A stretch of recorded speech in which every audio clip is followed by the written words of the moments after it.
Hello, and welcome to Kumi Now. My name is Sarah, and it is my honor to be hosting you today. I was actually born in Palestine, so it's very close to my heart, although I am not Palestinian. And I was a volunteer with Basil in Jerusalem 10 years ago. It's my honor to be back today. I'm speaking to you from Kitchener, Ontario in Canada, which is on the traditional territory of the Haudenosaunee, Anishinaabe, and Neutral peoples, and is inside the Haldimand Tract, which is land on either side of the Grand River that was promised to the Six Nations. So I am a settler here, which is important to acknowledge. And while I work for justice for the Indigenous people of Palestine, I also work for justice for the Indigenous people of Turtle Island. I want to thank you for joining us for the 17th Kumi Now online gathering. Before we begin, we do have a few housekeeping points to cover so that this session can run as smoothly as possible. This session is being broadcast live on Facebook, so if you do not wish to appear, please turn off your video feed. We would also love if you could quickly share the link for this on your Facebook so that others may join. We will be muting everyone during the session except for those speaking. You will not be able to unmute yourself. So if you have a question for the speakers, please type it into the chat box. When it comes to the question and answer portion, we will use questions shared in the chat. And if you have any technical issues, please use the chat to message Kumi team privately, and we will try to help you. We hope that you find this session interesting and informative. And I'd like to start by having everyone who will be speaking today introduce themselves. Omar. Hi, friends. Sorry for the technical problems. Our colleague Mark, who has been helping us for the past few days, for the past few months, is not with us today, but hopefully he will be joining us and we will not run into these errors again. My name is Omar Harami, and I will be briefly with you in the beginning of the session to give you an update on what's happening on the ground in both Palestine and Israel. So it's a pleasure to be with you again, dear friends. Hello, this is Basil Sourani. I work as an advocacy officer, as a legal researcher and international advocacy officer at the Palestinian Center for Human Rights for the past 3 years. I worked on issues relating to accountability, the International Criminal Court, Great March of Return, as well as issues related to the right of health that Gaza patients face. Thank you.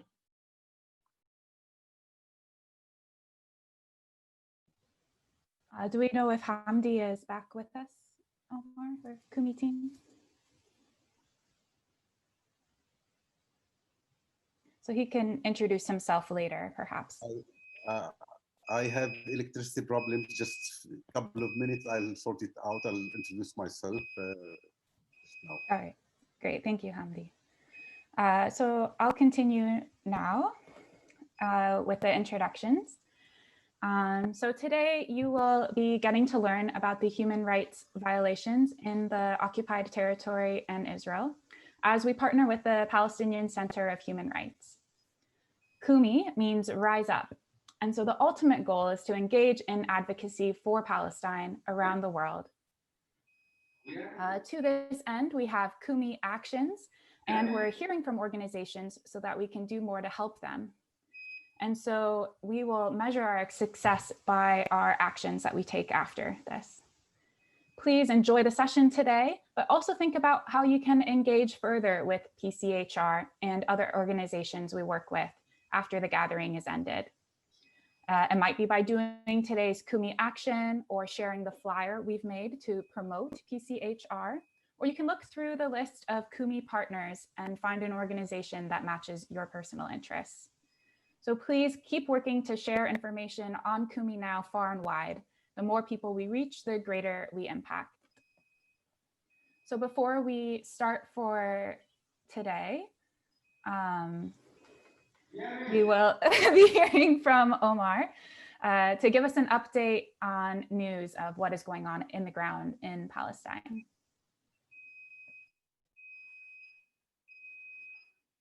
Thank you, Sarah. So I will not be covering news from Gaza because we are very lucky to have PCHR with us from Gaza, and they will, I hope, will be updating us on the most important developments in Gaza. However, there are some news coming from the rest of the country. As the tradition goes, we will be giving you an introduction to what's happening with COVID-19. In Palestine, it's close to 15% positive results coming out. Positive, that means people with infections coming out from the testing numbers from the West Bank, Gaza. In Israel, it's a little bit lower, but the numbers are very high. Today, we had 10, unfortunately, 10 Palestinians who passed away due to COVID-19 and around 40 Israelis. So this is, the numbers are still, the country is under, Israel is under lockdown, including occupied East Jerusalem, and Gaza is only having night curfews. Ayman Odeh, who is the leader of the Arab Joint List in the Israeli Knesset, has been also tested positive, unfortunately, so please remember him in your prayers. He has taken part in a number of Sabil activities, and he's a strong advocate for justice and peace and for equal rights for Palestinian citizens of Israel. Yesterday was a very weird day in Beit Sahur. For many of you who have been to Beit Sahur, the Orthodox club in Beit Sahur won the basketball championship for Palestine, so it was a big celebration. But also, unfortunately, yesterday there was also a very sad news. This young boy, his name is Mark Banura, he also died in Beit Sahur due to cancer. So we ask you to hold his family in your prayers and on your thoughts. There is something very interesting happening in Palestine. It's very interesting because there is a big campaign of Palestinians sharing their photo in Al-Aqsa Mosque. Most Palestinians do not have the right, not only in Gaza, do not have the access or the right to visit Al-Aqsa Mosque. Also, many Palestinians in the West Bank, or most Palestinians in the West Bank, and a big number of Palestinians in East Jerusalem are also not allowed to visit the West Bank. So if you're a Palestinian and you follow the hashtag or on Facebook, you'll see everybody's photo. Some of them, it's when they were little kids. Some of them recently, some of them I know personally got made their way into Jerusalem without a military permit to have their photo. So it's a big thing that is happening in Palestine on this campaign. It is hashtag Surtak بالمسجد الأقصى. We will share it in the chat for you to share. Also, every month we as Palestinians are facing a very major challenge on social media. Facebook mainly, but also Instagram, all of the different social media platforms, Twitter, are blocking Palestinian activists and Palestinian advocacy groups from social media. This is majorly, I mean, it's a big, last month, September, 54 pages, accounts have been completely shut down, major accounts that usually we Palestinians use to share what's happening on the ground. So, I mean, it's the occupation continues to suffocate Palestinians and not allowing us to express our feelings and our experiences or to report human rights violations against us. Also, for the first time, Israel has been doing a very, this is the illegal apartheid wall, separation barrier that Israel has constructed in throughout the West Bank, isolating many communities and confiscating many of the Palestinian land in the West Bank. When they built these walls, they built special water drains. So when rainwater comes, the West Bank is very mountainous, so that the water would be able to find its way and not remain within Palestinian areas. In Qalqilia, they have closed all of the water,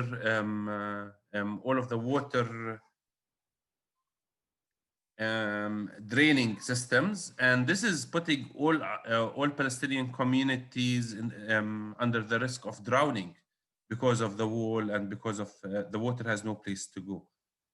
In addition to ruining agricultural land and so on.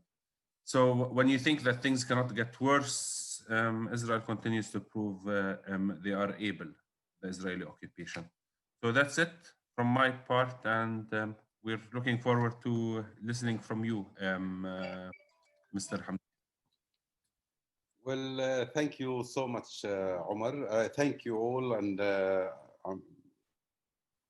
I'm really amazed and I very much appreciate the work of Sabil and the wonderful event that you're organizing, the huge network, bringing dozens of internationals from across the globe to engage in Palestine, engage in the situation. This is a very important event, I think. My name again is Hamdi Shaqqura.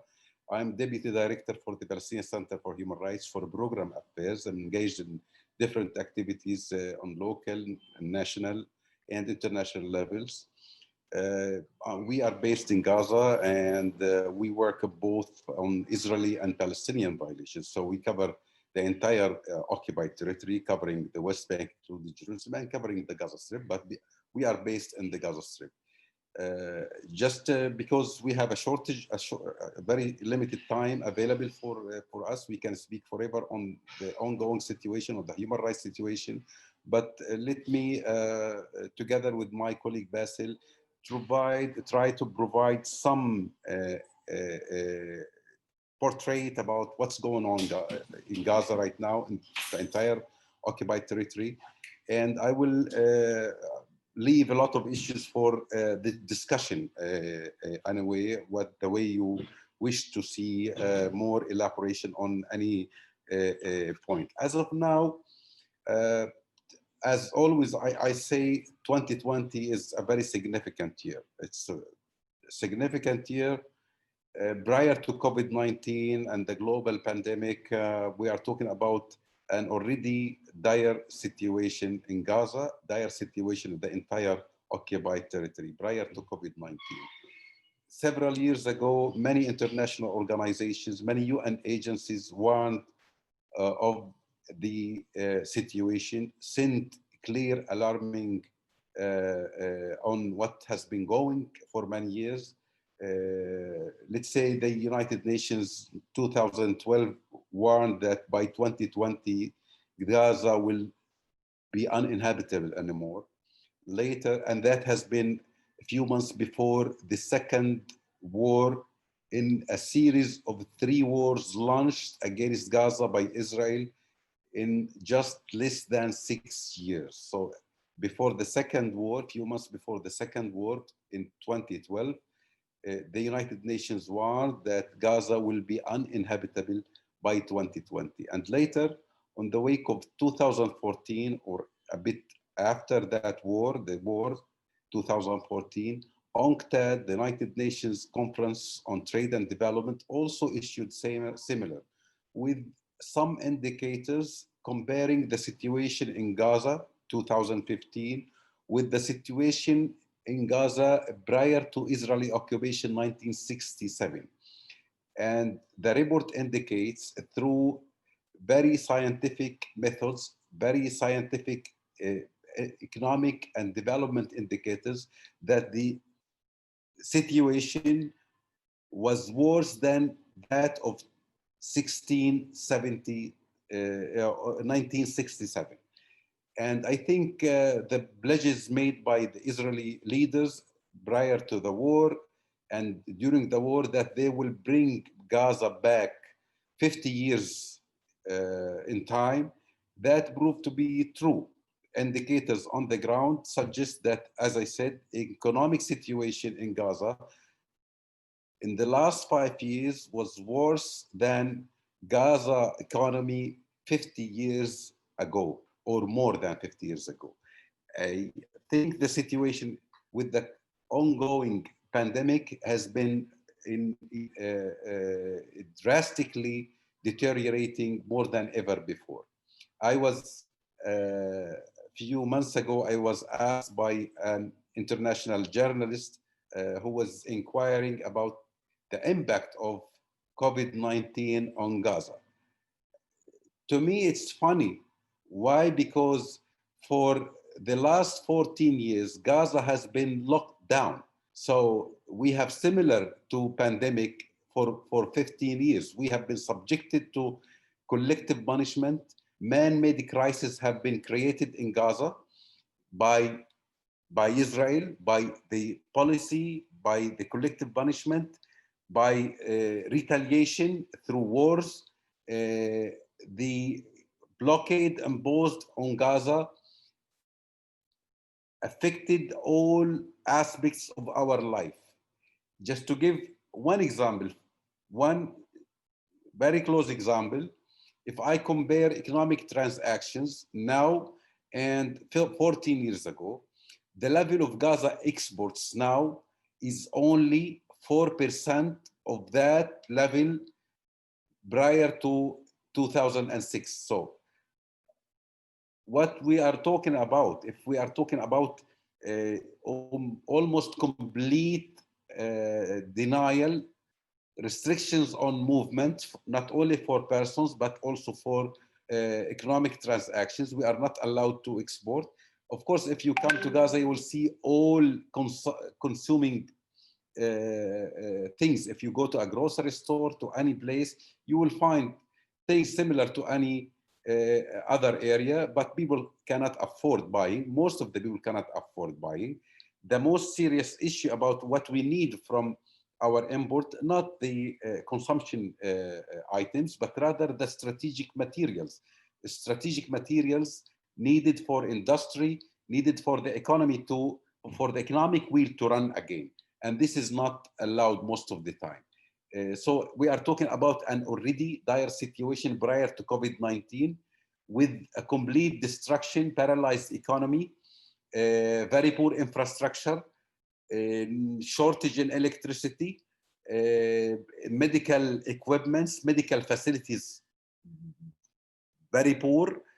And now with the pandemic, we have to struggle. With the pandemic, we have to struggle against the virus. At the same time, the same level of living conditions continued as is. Add to this the ongoing assault on Gaza by Israel through collective punishment and through daily abuses by Israeli authorities. So this is the case in Gaza. As I said, in less than 6 years, 3 wars launched against Gaza. The overwhelming majority of people who were killed or injured during the war were innocent civilians.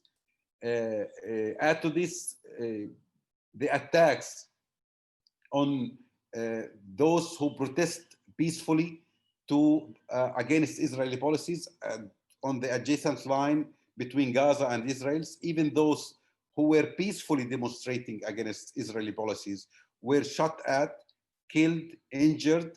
As an organization, our role,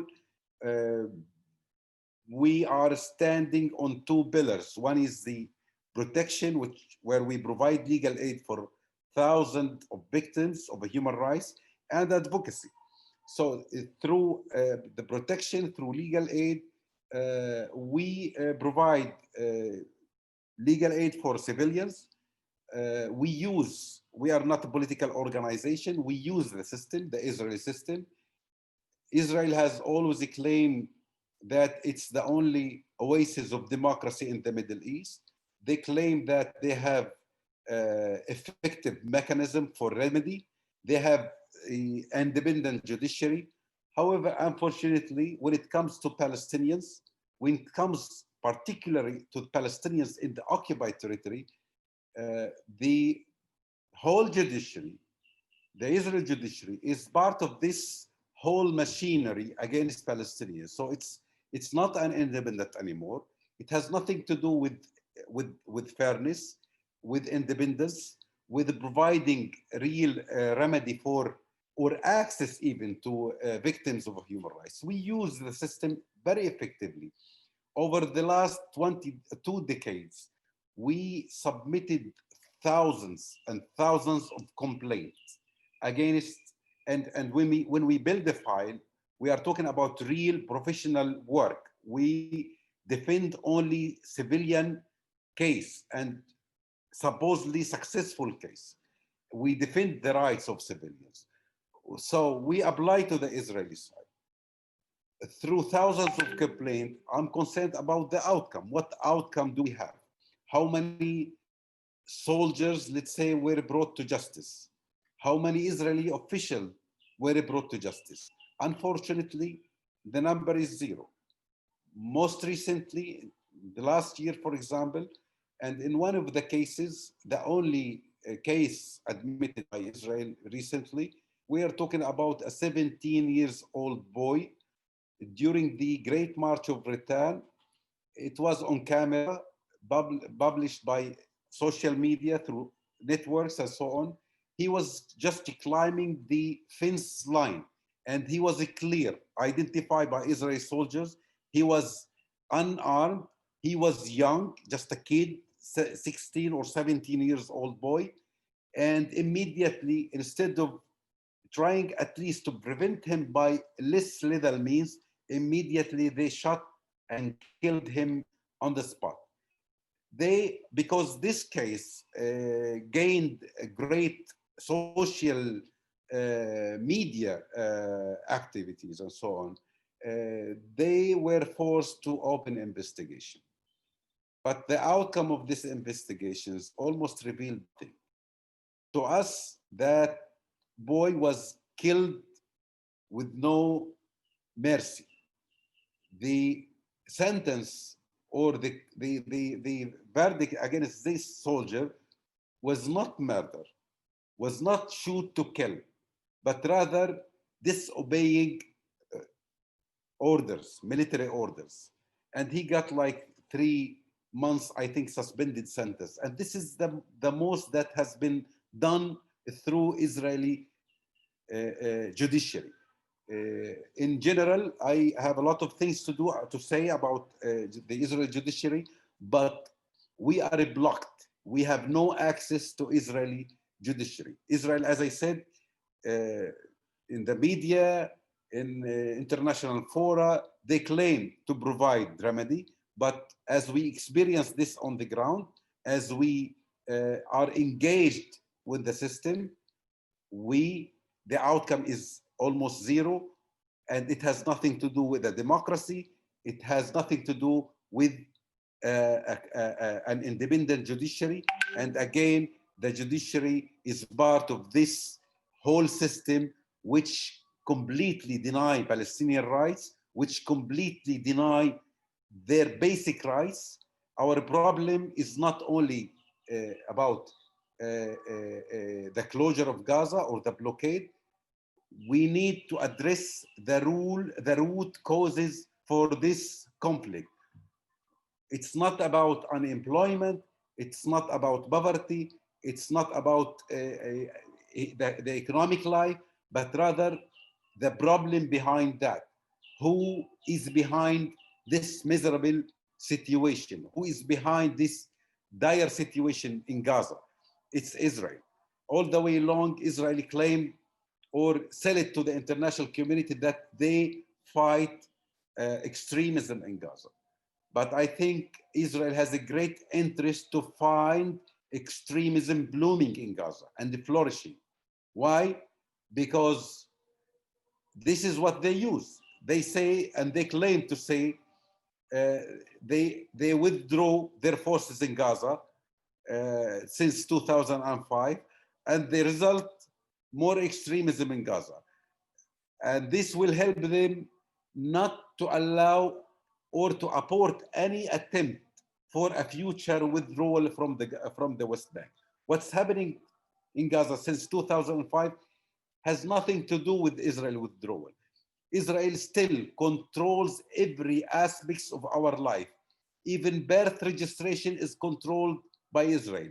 Any single birth in Gaza must be registered and okayed by Israeli authorities. So they control the land, the air, the sea, the life in general, birth certificates, passports, they control everything and they claim to have no responsibility on Gaza. No, Gaza is still an occupied territory. And again, as I said, they have a great interest to see extremism in Gaza because this will help them to avoid any further, let's say, withdrawal in the West Bank. And this is what has been drawn to Gaza. They are satisfied with the current situation, sometimes escalations with with Hamas in Gaza, and the Qataris and others will come, intervene, and return back to a quietness for quietness formula with no political price.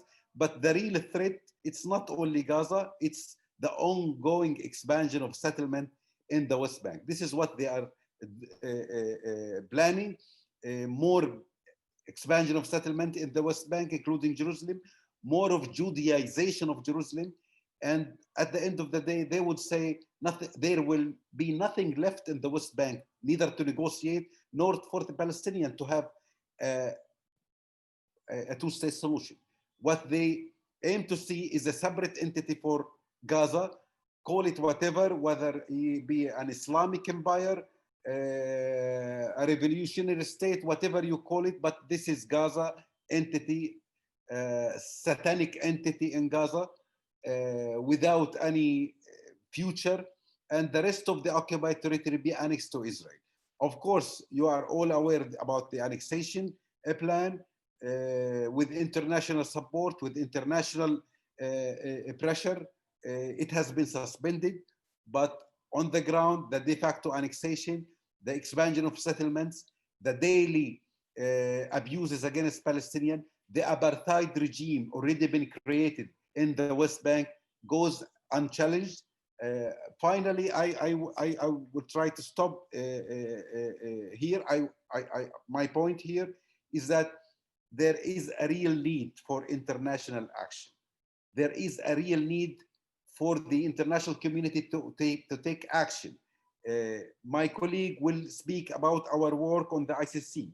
As I said, we spent more than 20 years using this ineffective mechanism, legal mechanism in Israel, going nowhere. That's why we go to the international level. We go to the ICC, to International Criminal Court, because we firmly believe as long as the Israeli violation go unchallenged or unchallenged by the international community, mainly by on the political level and the legal level through the ICC, these violations will continue undeterred, and the situation will deteriorate more and more. So to us, the ICC is a window of opportunity. The International Criminal Court is an important venue. It has not been designed for Palestinians victims, but rather it's a global, it's a worldwide mechanism for millions of people who seek justice, who were deprived in their countries from remedies, who were deprived from justice. So it's a window of opportunity for millions of people. That's why we are approaching this, and we need your support to support the ICC. We need your support against the ongoing heavy pressure from the United States, from the Trump administration against the court, the sanctions, the most recent sanctions imposed against the court. I think your voice, your role is extremely vital at this moment. I will give the floor for my colleague, Basil, who will give some briefing on our work with the ICC. Please, Basil.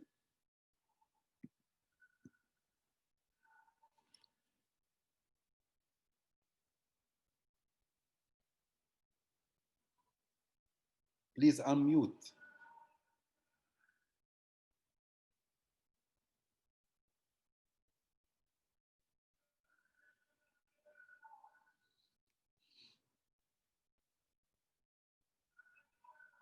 Yeah, thank you. So as Mr. Hamdi said, we've been for years and years suffering because of the lack of accountability. So actually, let's just give some numbers about how Israel is always avoiding its responsibility to hold its officials and its soldiers accountable. Many people, because maybe of the COVID-19, have forgot the Great March of Return demonstrations, which took place from March 2018 until about December 2019, where many thousands of Palestinians were going weekly along the Gaza-Israel fence to call for an end to the blockade because Gaza has become a really uninhabitable place, and also to call for the right of return. During the 86 weeks in which the protests took place, around 217 civilians were killed by Israeli soldiers in the span of 86 weeks only. As Mr. Hamdi explained, at PCHR, we submit criminal complaints to the Israeli side. We so far submitted 185 to the military, to the Israeli Attorney General, requesting an investigation into the killing and wounding of protesters in the context of the GRM protests. They concern the killing of 127 men, 11 women, and 47 children. Now, 2 years, we're approaching 2021. And so far, the Military Attorney General opened investigations into 13 of the 185 criminal complaints submitted by PCHR, while examination into 10 criminal complaints ended due to lack of criminal suspicion. The rest of the complaints, 167, are still under examination.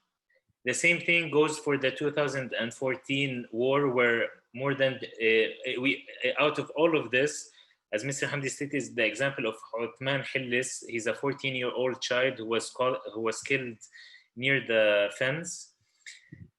Unfortunately, the soldier was convicted, but he was convicted for 1 month only, 1 month of prison service.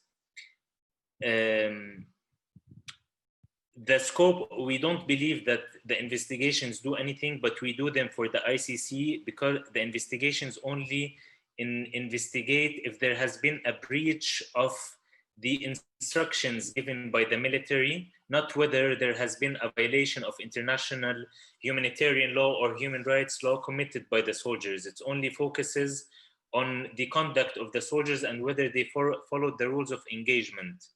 So when he was given this 1 month prison service sentence, it was actually because he breached the orders, not because he actually killed a child.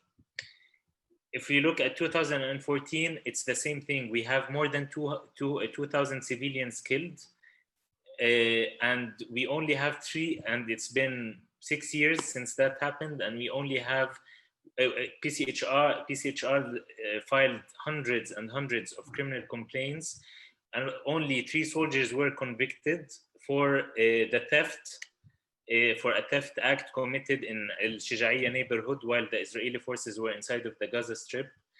So all of that, we were aware of this since long time. We know Israel in its current political way, it will never achieve any accountability for Palestinians.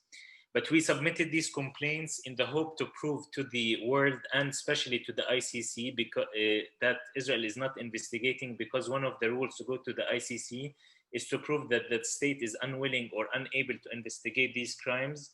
Israel is both unwilling and unable, because its inability stems from the fact that it's not investigating violations of international humanitarian law and human rights law. It's investigating the rules of engagement, and it's unwilling because it really doesn't have the political will to do so. We've seen this with the blockade it imposes on Gaza, the collective punishment. We've seen this with the settlements, and that's why we turn to the ICC. ICC is not a new subject for Palestinian human rights organizations. Since 2009, Palestine has tried to join the ICC. Unfortunately, in 2000, that was when the first attempt was made. In 2012, This attempt was rejected, and we couldn't be a state party to the ICC. Then, when Palestine became a non-member observer state of the UN General Assembly, Palestine made another attempt, and it was accepted as a state party to the ICC. Since the ICC has jurisdiction over Palestine since 2014, because that's what the president of Palestine requested when he signed the declaration. So the ICC is looking at events of the 2014 and anything after that. We made around 7 submissions to the ICC, focusing on the Great March of Return, submissions proving that Israel is unwilling and unable to investigate those crimes, submissions with regard to the Great March of Return, submissions also with regards to the settlements. So in 2015, the ICC started doing a preliminary examination around the situation in Palestine. And in December last year, the ICC prosecutor decided it will move from a preliminary examination phase to an actual investigation. Of course, this was too late, and we had some reservations regarding that, because with that decision, it's pending a ruling from the pre-trial chamber on the jurisdictional, whether the court has a jurisdiction on Palestine or not. We believe that this is our position was this is too late. This issue should have been examined during the preliminary examination phase, which took 5 years. We don't know why the prosecutor requested that this to be answered by the pre-trial chamber, even though it has a referral from the state of Palestine in 2016 or an actual referral from the state of Palestine to investigate the 2014. So there was no need to seek a ruling from the pre-trial chamber regarding the jurisdiction of the court in Palestine and whether Palestine qualifies as a state or not for the purposes of the Rome Statute.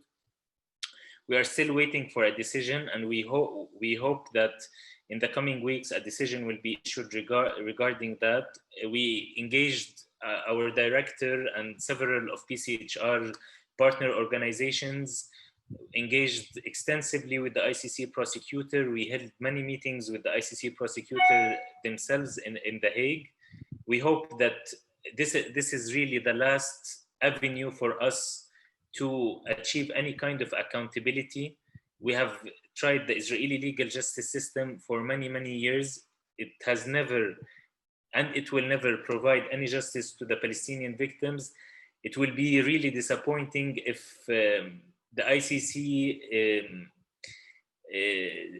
makes a ruling against the Palestinians, because then there will be no avenue. We tried in many European countries before to go after Israeli war criminals, in Britain, in Spain, in New Zealand, in many places. Maybe if some of you remember that Sibi Livni case in London back maybe 10 years ago.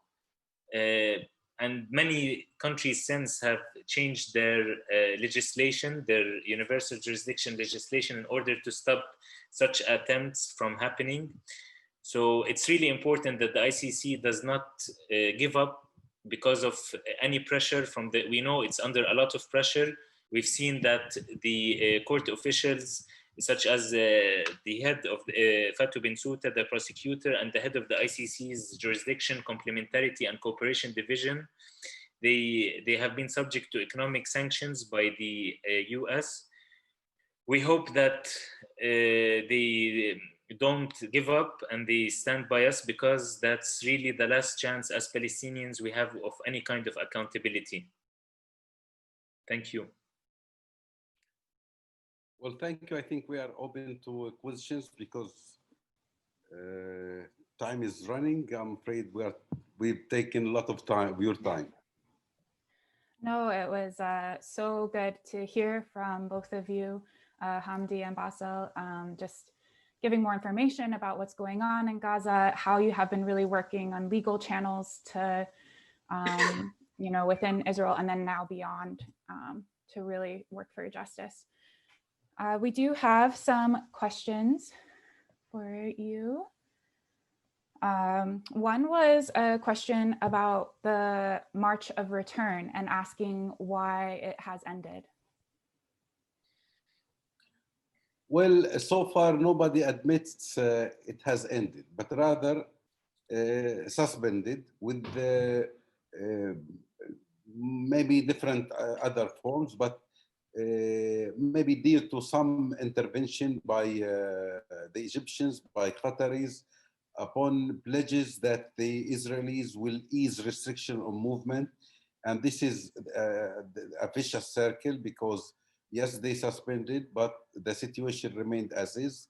And it, with COVID-19, it became more difficult now.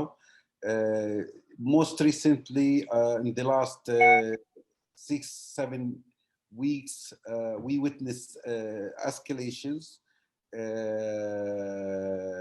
And in the light of these escalations, even Israeli tightened measures. Always they use collective punishment. The new measures included a complete ban on the entry of fuel to Gaza.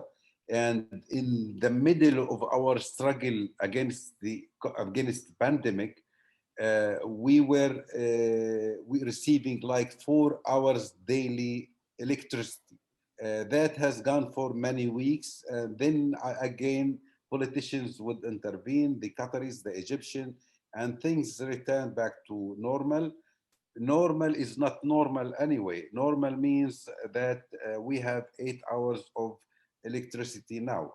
When I started this session, myself suffered from electricity, a sudden electricity cut, and this applies to all of our daily life. It's not normal at all.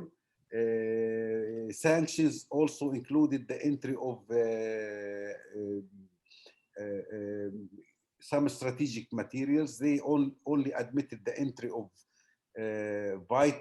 items that vital to the life saving, let's say medicine were allowed and food. Others were denied. Now again, mostly we return to the pre-escalation situation. Yeah, thank you, Hamdi. There was another question that relates, like you've talked about, medicine not being allowed in and fuel not being allowed in. A woman who said during a Sibyl conference, they went to the Eretz crossing to protest the closure, and they were told that the Palestinian Authority was involved in limiting the entrance of these materials. She's wondering, is that true or is that an excuse? Well, to some extent, that is true.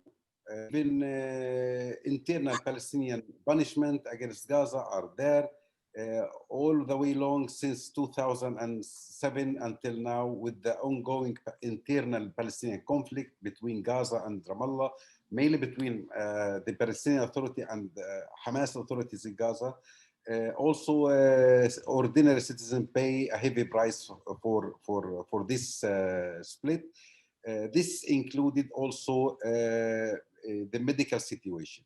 Of course, the PA is supposed to cover medical facilities in Gaza, but this in fact is problematic because the authorities in Gaza always claim that they have shortage of medicine, and they claim that Ramallah is responsible for that. As a human rights organization, we are neutral in this. We follow objectively what's going on. Sometimes, yes, there is a shortage in medications coming from the West Bank, but this does not explain everything, because the medical facilities in Gaza are very poor due to, decades of Israeli measures prior even to the PA. We have a poor health system in Gaza. with the PA at the same time never improved as is. Let me give an example as of now where Israel stands on this. The most serious issues is about cancer patients. Mostly cancer patients can't receive medical treatment in Gaza. Prior to COVID-19, most of people need treatment outside of Gaza, either in the West Bank, including Jerusalem, or Israel mainly. With COVID-19, this even deteriorated more. The PA later tried to provide the protocols, the medication for cancer, some of cancer patients to Gaza. So they sent the protocols, the medicines to Gaza, but still many other medicines are not available. Equipments are not available, not because of the PA, but rather Israel. So let's say, for example, radiation therapy is not allowed by Israel. And so I think almost 30% of Gaza patients need, or cancer patients needs this therapy, which is not available in Israel. Medical teams also complain of lack of equipments that they needed. Israel is denying this to, I mean, the Israel authorities is not allowing this to happen. In addition to the other Israeli policies, I'm not talking about medications, but let's say, for example, when you deny the entry of fuel to Gaza, electricity is not only used in households. It's mostly needed for hospitals. It's when you are talking about the shortage of fuel, you are talking about miserable conditions, living conditions, the sanitation, the wastewater, treatment of the wastewater. So we are talking about complex of issues that relate to health situation, to public health, but not directly to hospitals. Mm-hmm. Yeah, thank you very much. While absolutely acknowledging that the majority of these problems are caused by Israeli restrictions, there was a question about wondering whether the PCHR also investigates potential human rights abuses by the different Palestinian authorities. Yes, of course. I started with this. And we investigate and publish, and indeed, our investigations on violations committed by the authorities in Gaza and the PA in the West Bank. So, and you are talking about really difficult situation. We are not only challenging one authority, unlike any other human rights in another context. Usually it's the citizen and the government. Now we are talking about almost three governments. You are talking about the occupation authorities as a duty bearer. You are talking about the PA as a duty bearer, and the authorities in Gaza, Hamas authorities in Gaza. They are all responsible for this terrible situation, for a human rights situation. So yes, indeed. And if you visit our website, you will have plenty of material, mainly press releases, reports, and other materials about abuses perpetrated by Palestinian authorities, whether in Gaza or the West Bank. All right, thank you. Would love to ask Basil a question. Yeah, please. Wondering specifically about the ICC. There have been a few questions there. One was asking, what is the delay with the ICC after Fatou Bensouda's December statement? Actually, in that time, we were expecting a decision around this time, but unfortunately, due to COVID-19, many of the work of the court has been postponed. They're still working, but it has been postponed since the statement in December 2019.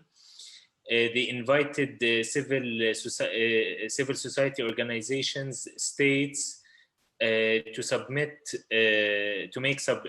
submissions to the ICC regarding the question of the territorial jurisdiction that's the only development that has been happened. We, along with other human rights organizations, Al-Haq and Palestinian human rights organizations, Al-Haq and Al-Mizan, we made a submission regarding this.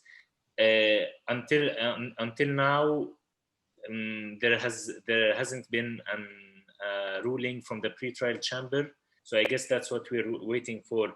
There has been affirmation by the prosecutor after that that after the submission that it stands with its previous position, that it stands that it's with the view that Palestine is a state party, and therefore the ICC should have a territorial jurisdiction over Palestine. But we're still waiting for a decision by the court.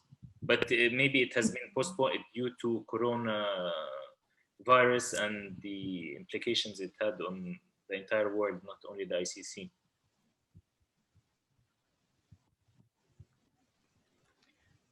Thank you, Basil.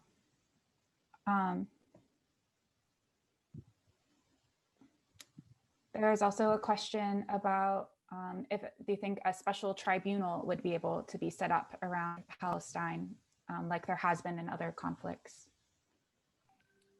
Well, it's not the objective now is to concentrate on the ICC, which is the best fora to address remedy and to accountability for perpetrators of war crimes, perpetrators of grave breaches. So we are concentrating on this, but other tribunal is not the issue now. There is an adjacent and a parallel work together with the ICC from our point of view, and as we do it. That is the universal jurisdiction. Under this clause, we follow with our partners, with wonderful people across the globe, to prosecute suspected war criminals in national courts. Let's say we file cases in New Zealand, in the States, in the UK, in Netherlands, and many other countries where the laws allow a third party to, allow the country to prosecute Israeli or other nationals for their abuses. The outcome of this work is,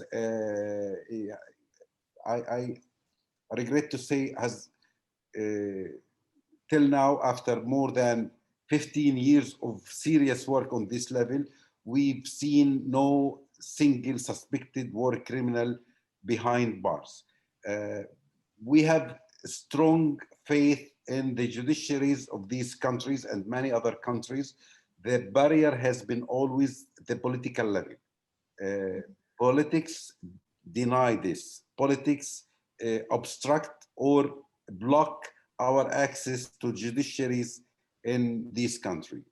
For a case, a strong case in, let's say in Spain, where 7 Israeli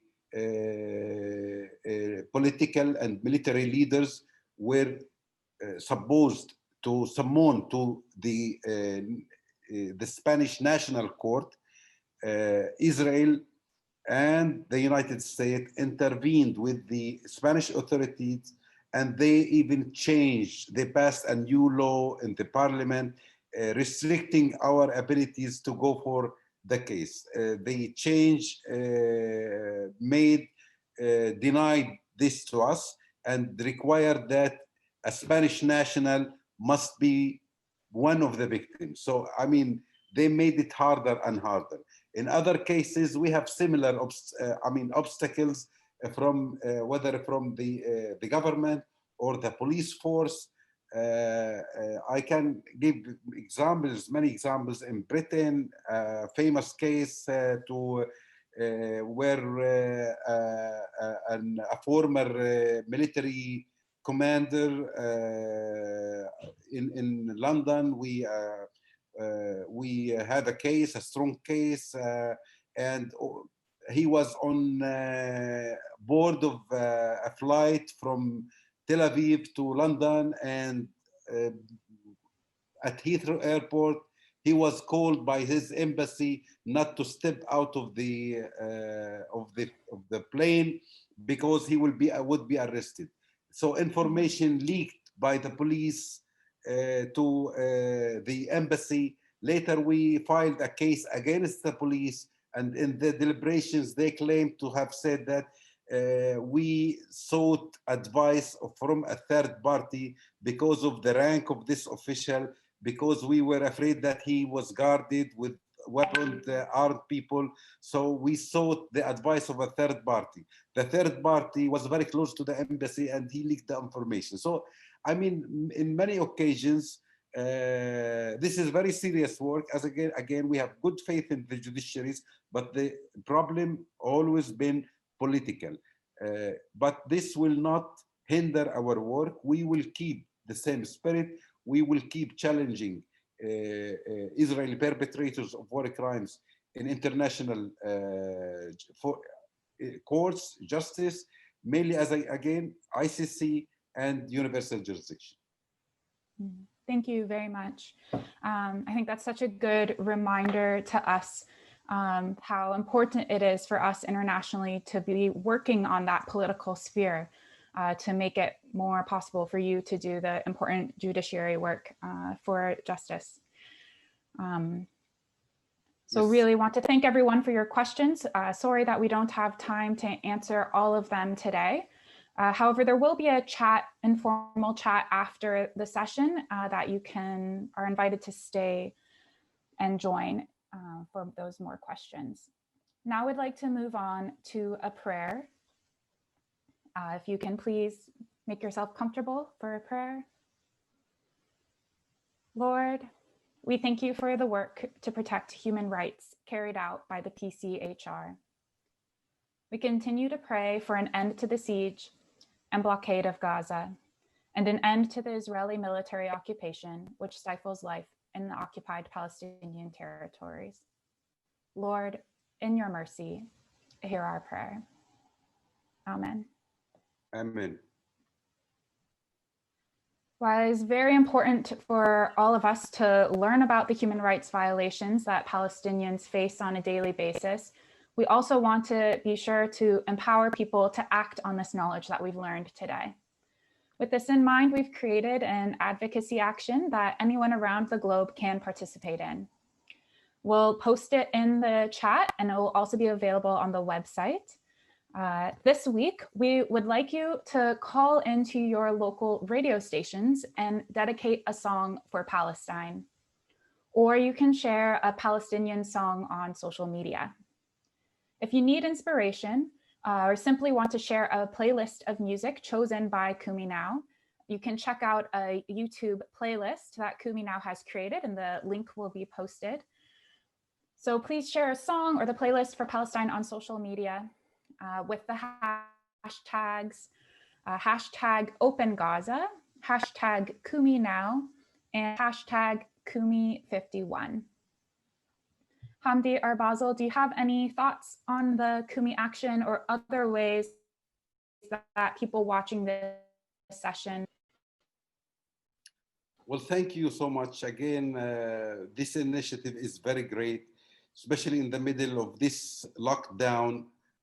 People in Gaza, activists, human rights defenders cannot leave, you cannot come to Gaza. So this is a wonderful avenue. It's a great avenue that we feel that we are not alone. We feel with this real support, solidarity, this is the real work that gives us the hope for the future and for a better future for humanity, for all of us. Thank you so much for your work. Mm-hmm. And thank you for your work. It's so important. We want to thank everyone for being with us today, before we finish this Kumi year, after which there will be a break to finalize plans for version 2 of Kumi Now.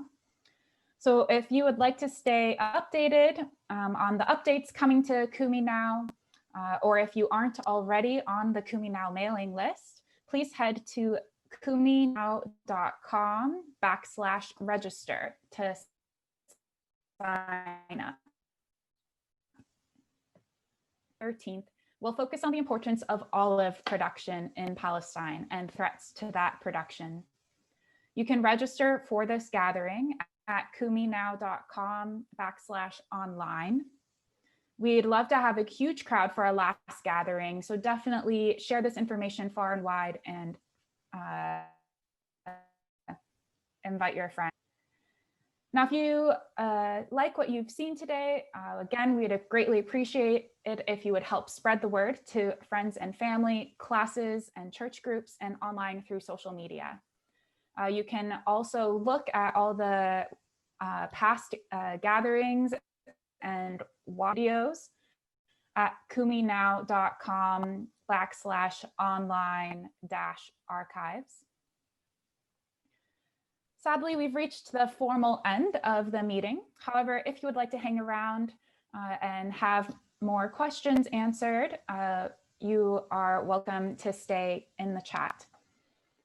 We ask that anyone who wants to speak to please raise their hand. It's a virtual hand, which you can do by clicking on participants at the bottom of your screen and then select raise hand, after which we'll call on you and you'll have a minute to speak.